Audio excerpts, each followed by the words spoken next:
everyone. Welcome. We're live here at Sport Beach in Cannes for the Festival of Creativity. I am Shannon Pruitt. I am the Global Chief Marketing Officer of Stagwell Brand Performance Network, and I am joined by my dear friend, family member, Jeremi Gorman from Fanatics Advertising. Hi. Hi. Good to see you. I'm so happy you're here. This is so fun. It's like we're not going to have any fun at all, so it's going to be fine. Yeah, this will be the boring one. It is going to be boring. Yeah. So boring.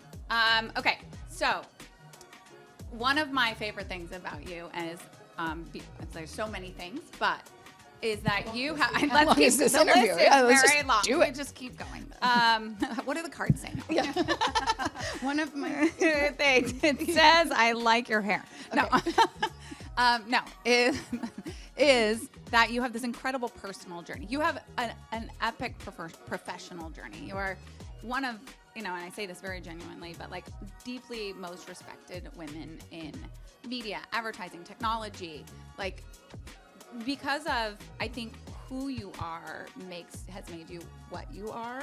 And I would love for you to talk a little bit more about how that personal journey has informed your professional journey, because it impacts so many places, your investments, the way you think about the world. So if you would talk a little bit about that, because now you're at Fanatics, but you have a long history. So please share. Please share the Please history. share Well, the thank you. history. That's very nice. So it's been 26 years in media now, despite my youthful. I started when I was Very 10. glowy. Yeah, which is very great. youthful and glowy. And I think, backing up the train, I have incredibly supportive parents. I have an incredibly supportive sister.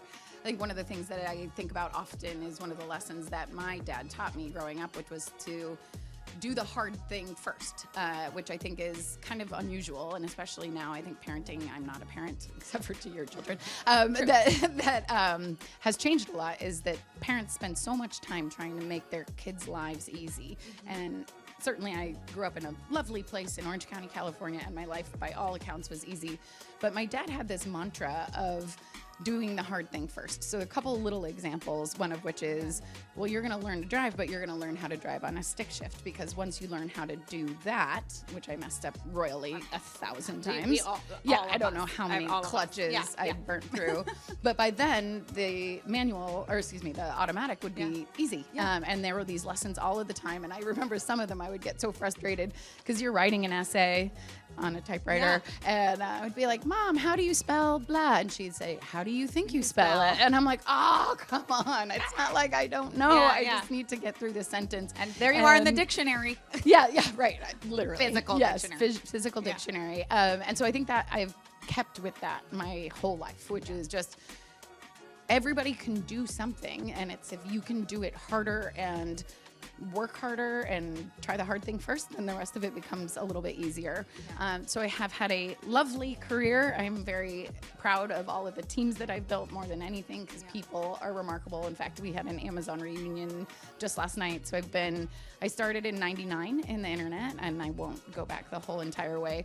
And I think it was just a really fortuitous time to graduate from college, because the internet was just starting as a business, and we youths were, did you say youths? We youths were able to use the internet better and differently than people who had 20 years of experience in the job force. And so I started at monster.com, which was great, and then went to Yahoo. And then Amazon, where I was one of the early people at Amazon Advertising, where people were like, "I sure hope this thing works." And then here we are. They are $56 billion later annually, which is unbelievable. And I got to hire a lot of those people. I see them all the time. I wasn't looking to leave there, but I got a call from Snapchat.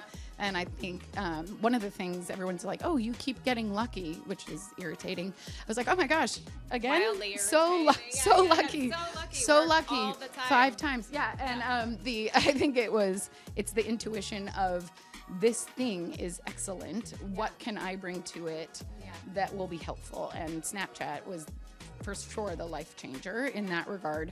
They had 220 million daily active users logging on 30 times a day, and had only been monetizing for about a year when I got there. And so we were able to grow the business to about $5 billion over the course of my 4 years there, where I was the chief business officer. And everyone's like, "Oh, that was so great." And I said, it was a beautiful puzzle. All I did was show up with the top of the box to organize the sales team into verticalization, these kinds of things, again, because it was just early days.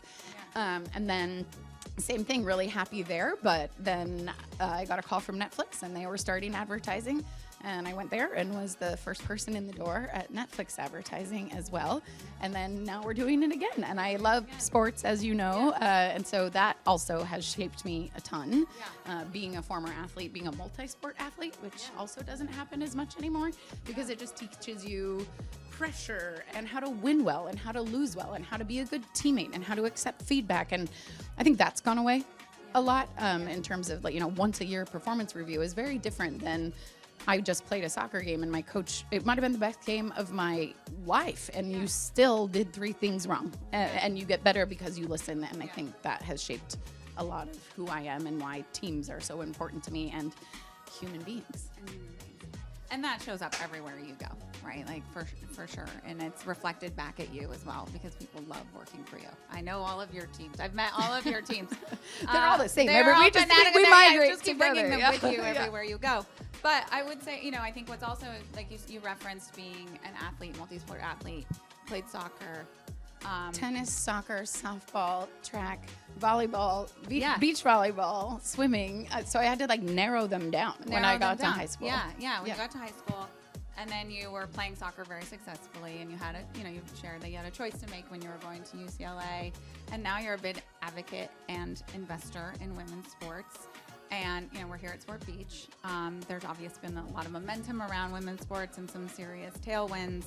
And also, I think at the simultaneously, you're in the business of sport, because you're building the advertising business for a $31 billion company, Fanatics.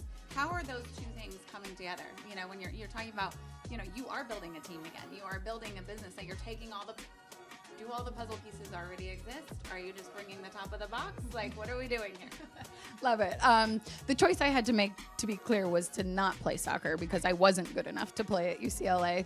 And so I think that's a hard decision. It was my whole identity, but I wasn't good enough to play there. And so that was why I invested in Angel City, was that I just feel like young women shouldn't have to make that choice. And I wouldn't have been able to play soccer there regardless, because they were the best in the nation. But the choice was made for me. It was because why? Why would I go to a different, like maybe a D2 school and play when I got into this extraordinary academic institution and couldn't play? And I just don't want that to happen to people, because young men grow up and they aspire to be LeBron. And what are the odds they will be LeBron? Infinitesimal, but at least they got to dream it. Sure. And we didn't. And so that's why I invested in Angel City, why, again, I believe in the power of investing in the future and in young people. And as I'm building a team and working actually in sports, finally, I've been sports adjacent the majority of my career, but working in sports finally is a lot. It's a lot of companies put together. So Fanatics itself, obviously, we're well known for running things like MLB Shop and NHL Shop, NFL Shop, etc. We do a lot of officially licensed merchandise for many teams and leagues around the world. But we also own Topps, the trading card company. We also own Lids, the hat stores. We have a betting and gaming division, a collectibles division, a live division. I work at the holding company level, and it's really fun because I get to work with all of those people. So I don't think they need a top of the box necessarily, and not to say Snap did either. I think what they need, though, is a through line. And one of the things I've learned in advertising is that media is the through line. It's a high margin, revenue accretive business. And so you get there and people are like, boo, ads. Like, this has happened every single time I've gone to work somewhere. Boo, ads. And then where's the skip button on you? But then when people realize if you do them correctly, they can actually be very additive to the experience. Absolutely. There are a lot of companies doing them well with personalization now, and it keeps things free, which I think people kind of don't think about anymore. But the only other alternative to ads is paying for everything, so it's, especially in these tighter economies, it's great. So we are bringing that high margin business to Fanatics. I get to work again across all of those things with partners who are willing to be creative and excited about it all, and because there's no natural. I don't have a 300 by 250 to sell anybody. We have partnerships, we have data, we have offsite inventory, we have video inventory, but it's not our own. There's no video. Unlike Amazon, also we sell very specific things, right? So people keep asking if it's a retail media network, and it's like, well, if you only want Nike and Adidas and New Era as clients, sure. But we sell very specific things, very authentic things, and so we actually have to build a media business off of our audience, and that's what we're doing. Yeah, well, I think it's super exciting, and I think also contextually, right? Like the opportunity. I mean, I come from content marketing originally, right? Like I built an agency at Dentsu that literally focused on data-driven marketing, but through the lens of storytelling, right? And I think opportunistically with the Fanatics, right? You already have this sort of, I mean, Quinn, you know, Grande. he, you know. Quinn is her son. My son, yes. For those out there that watch my content regularly, all one of you. Tens of people are going to watch all this. the use. Yeah. So, you know, but like he's a massive shopper on Fanatics. Like he comes to me and he's like, Mom, I want to buy this with my money and all the things. But I also think you have this interesting in this ecosystem that you have now, which you're leaving us, which is very sad but you're flying back to New York City. Yes. I was like, I am. I thought you just fired me. I got so nervous. Okay. No.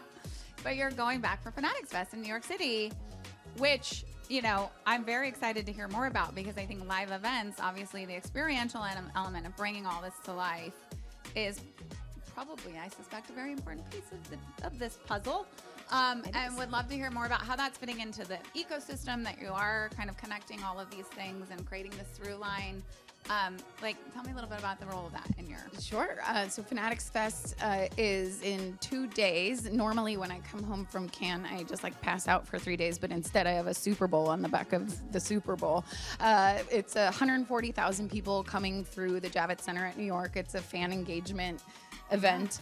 We have a number of leagues, NFL, NHL, etc., showing up, and we're conducting something called the Fanatics Games, where 50 stars are going to compete against 50 fans at each of the different activations. So there'll be a passing accuracy competition, a slapstick,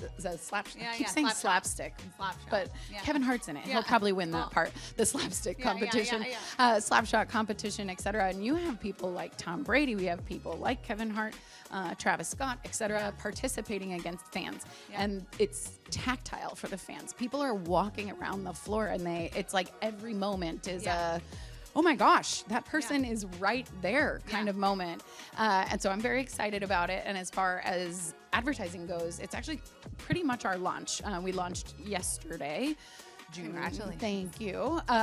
And this will be big for us. And we're engaging with a lot of different brands there. So you'll see incredible brands like Nike, like Meta, like Raising Cane's, Starbucks. I could do more. But they want to be around this joy that we are bringing people and to be a part of something where people are meeting, they get to meet their heroes. There's not like a whole big green room. These are hidden. They're walking around the floor. And then we have memorabilia there. I think there would be about $100 million worth of memorabilia there. There's a lot here at Sport Beach also that we all carried in our suitcases. Yes. So Thank you for being a partner. Memorabilia mules. Yes, which is fantastic. And then a collector's show as well as part of it, where baseball cards and, F1 cards, everything, an industry that is growing incredibly quickly. Right. So it's going to be amazing and exhausting. And I will be answering my phone on Tuesday. You'll be sleeping. I'll be sleeping on Tuesday. You'll be sleeping. Yes. Well, I think in the spirit of that, right, the opportunity to bring joy to people, and that's really what sports does, right? It connects us. It brings us joy. These are people that letting people be around that they wouldn't normally get to be around, that they buy the trading card or they buy the hat or they buy the jersey or they do all the things, like bringing joy, and you bring me joy. So I'm delighted that you joined me. Thank you very much. And I think if you would like to find more of this interview, you can follow us on the socials. So it'll be on LinkedIn and YouTube, and you can follow Jeremi on LinkedIn. I'm a LinkedIn influencer. It's a pretty big deal. She is. So, I don't mean to be. I don't know why. Probably because I misspell everything, and people are just Jeremi with an I. Jeremi, Jeremi with an I. I changed it in 5th grade. I know. Yeah, I love that. my parents spelled it the regular way, and I was like, no thanks. No thanks. So here we are. So and many fun you facts. bring me joy, and you're right about sports also. And I think especially in a divided world that we live in right now, Yankees fans are Yankees fans, and everybody hates Boston in that sentence. And I think that there's something about that that I'm a Dodgers fan, Yes, as I you know, well know. I don't even know why I use that example You're aside also from an the Angels odd. fan, I know. by the way. I am. Both things are true at once. Yeah, I just love Southern California. I know. But you bring me joy. Your family you. brings me joy. And thank you same. for having me. And Brian also. Yeah, he's pretty great. And Kathy. Yeah, and everybody. All the people. All right. Thank you for joining us, everybody. Have Thank a great you. day. Bye.